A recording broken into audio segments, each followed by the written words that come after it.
सान्वी की आंखों में सुबह की पहली किरण के साथ हल्की नमी थी। खिड़की से आती धूप उसके चेहरे पर पड़ी तो लगा जैसे उसके भीतर के अंधेरे में एक उजाला दस्तक दे रहा हो, मगर अधूरा सा, धीमा सा। कमरे में आदित्य की तस्वीर अब भी दीवार पर टंगी थी। वो तस्वीर, जिसमें दोनों किसी कॉलेज फेस्टिवल में मुस्कुरा रहे थे, अब भी सान्वी के दिल के सबसे करीब थी। सान्वी धीरे धीरे बिस्तर से उठी, जैसे किसी गहरे ख्वाब से लौट रही हो। उसने कमरे की दीवारों को देखा, हर कोने में आदित्य की कोई न कोई याद थी। उसके लिखे नोट्स, उसके बनाए स्केच, और वो गुलाब जो कभी आदित्य ने चुपचाप उसके किताब में रख दिया था, अब एक पन्ने में दबा हुआ, मुरझाया हुआ पड़ा था। जब तू पास था, सान्वी बुदबुदाई। उसे याद आया, कैसे आदित्य हर सुबह उसके लिए कॉफी बनाया करता था, कैसे वो उसके हर शब्द को सुनता था, समझता था, और बिना कहे उसके मन की बात जान लेता था। आज वो सब बस यादें थीं, लेकिन जिंदा, सांस लेती हुई यादें। उसी दोपहर गांव से एक चिट्ठी आई थी। आदित्य की मां ने भेजी थी, बड़ी सरल भाषा में लिखा था, बेटी, बहुत दिन हो गए तुझसे बात किए। आदित्य की कमी तो हर दिन खलती है, लेकिन तू ही है जिसे उसका कोई अंश अब भी जुड़ा है। अगर हो सके तो गांव आ जा, कुछ बातें करनी है तुझसे। सान्वी ने चिट्ठी को देर तक पकड़े रखा, उसकी उंगलियों में कंपन था। क्या वो सच में तैयार थी फिर से उन गलियों में जाने को, उस घर में कदम रखने को जहां हर दीवार पर आदित्य की हंसी गूंजती थी? लेकिन फिर भी दिल ने कहा, जाना चाहिए। शायद यही अधूरी कहानी को कोई मोड़ दे। 3 दिन बाद रुद्रपुर गांव की मिट्टी की खुशबू में भी सान्वी को आदित्य की आहट सुनाई दी। हर मोड़ पर कोई न कोई बच्चा, कोई पेड़, कोई आंगन उसे कुछ याद दिला रहा था, जैसे गांव ने खुद उसकी यादों को संजो कर रखा हो। जब वो आदित्य के घर पहुंची तो आदित्य की मां दरवाजे पर बैठी चूल्हे में रोटी सेक रही थी। उसे देखकर उनके चेहरे पर कोई सवाल नहीं था, बस एक सुकून था। आ गई तू, उन्होंने कहा, और उसे गले से लगा लिया। वो गले लगना किसी पुराने रिश्ते की गांठ को खोलने जैसा था। बिना कोई बात किए दोनों की आंखें बहुत कुछ कह गईं। रात को जब सब सो गए तो सान्वी घर के पीछे बने बगीचे में चली गई। वही बगीचा जहां कभी आदित्य ने उसके लिए झूला बनाया था। वो झूले पर बैठ गई और धीमे धीमे उसे हिलाने लगी। हवा में वो सोंधी सी खुशबू थी जो किसी पुराने खत की तरह थी, पीली, कोमल और सच्ची। तभी उसे एक डायरी मिली, शायद आदित्य की थी। सारा गांव साफ सुथरा कर दिया गया था, लेकिन ये डायरी किसी फूलों की क्यारी के पास मिट्टी में दबी मिली। उसने उसे झाड़ा और पढ़ना शुरू किया। सान्वी, पता नहीं तुम कभी ये डायरी पढ़ पाओगी या नहीं, लेकिन मैं तुमसे कुछ कहे बिना नहीं रह सकता। तुम्हारा साथ मुझे वो इंसान बना गया जो मैं खुद नहीं पहचानता था। तुम्हारी खामोशी भी मेरे लिए शोर थी। तुम्हारी मुस्कान मेरे दिन की सुबह थी। मुझे डर है कि कहीं अगर मैं एक दिन न रहूं तो तुम खुद को मत खो देना।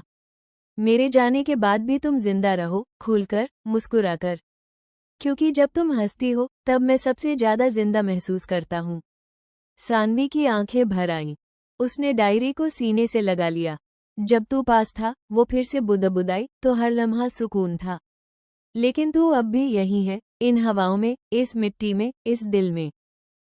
अगले दिन गांव के स्कूल में आदित्य की याद में एक पुस्तकालय का उद्घाटन था। वो उसी पुस्तकालय का सपना देखा करता था कि जहां बच्चे किताबों से दोस्ती कर सके। सान्वी ने वहां जाकर सभी बच्चों को एक कहानी सुनाई, आदित्य की कहानी। एक ऐसे इंसान की कहानी जिसने अपने सपनों को दूसरों की खुशी के लिए जिया। उसकी बातों में कोई बोझ नहीं था, बस सच्चाई थी। बच्चों की आंखों में जिज्ञासा थी, गांव वालों की आंखों में गर्व, और आदित्य की मां की आंखों में तसल्ली। उस शाम जब सान्वी अकेली बैठी थी, तब एक बच्चा उसके पास आया। दीदी, क्या आप हर साल आओगी हमें कहानी सुनाने? सान्वी ने मुस्कुरा कर कहा, जरूर आऊंगी। और अगली बार तुम्हें खुद कहानी सुनानी है। बच्चा खुश होकर भाग गया। और सान्वी ने आसमान की ओर देखा, जहां तारों में उसे आदित्य की मुस्कान दिख रही थी। उस रात डायरी का आखिरी पन्ना उसने पढ़ा। सान्वी, अगर कभी तू अकेली महसूस करे तो बस आसमान की ओर देखना। मैं वही हूँ, उसी तारे में जो सबसे तेज चमकता है। क्योंकि मैं कभी गया ही नहीं, मैं हमेशा तेरे पास रहूंगा। जब तू पास थी और जब तू दूर होगी। सान्वी ने डायरी को अपनी गोद में रखा, आंखें बंद की और दिल में एक वादा किया, अब मैं जीऊंगी, तेरे हिस्से की भी जिंदगी। सानवी की आंखों में झिलमिलाते आंसू अब बहने को तैयार थे। वो बरामदे में बैठी हुई थी, हाथ में वही पुराना डायरी थामे जिसे आदित्य ने कॉलेज के दिनों में उसे दिया था। एक एक पन्ने में उनकी दोस्ती, उनकी पहली लड़ाई, पहली मुस्कान और वो सारे पल दर्ज थे जब वो एक दूजे के सबसे करीब थे। उस डायरी की हर स्याही की लकीर में जैसे सानवी अपनी बीती जिंदगी को दोबारा जी रही थी। वो धीमे से फुसफुसाई, तू पास था तो सब कुछ आसान था, अब हर बात में खालीपन है। पीछे से किसी ने हल्के से उसके कंधे पर हाथ रखा। वो चौंक कर पलटी, आदित्य खड़ा था। नजरों में वही गहराई, वही सवाल, वही इंतजार। सानवी ने जोर से आंखें मूंद ली। शायद डर था कि ये सब कोई सपना ना हो।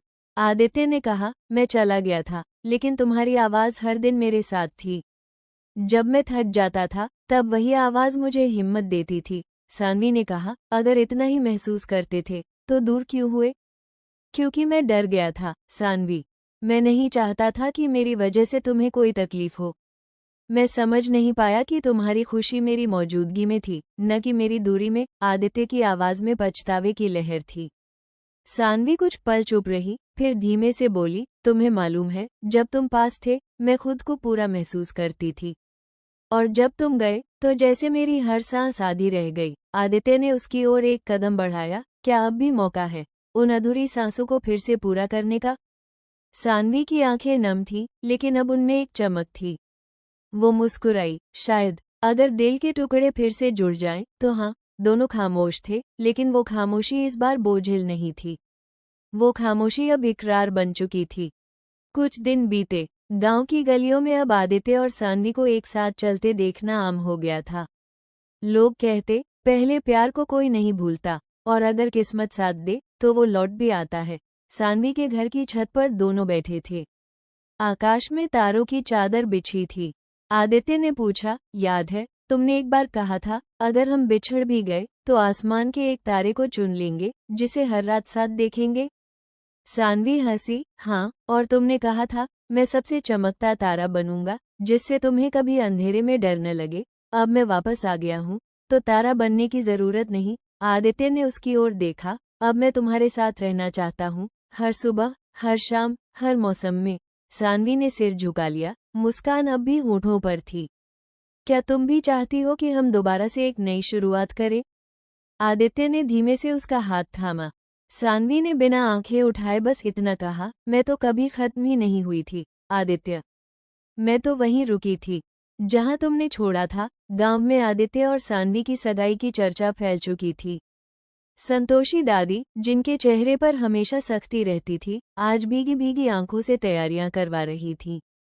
दादी, आप रो रही हैं? सानवी ने हल्के से छेड़ा।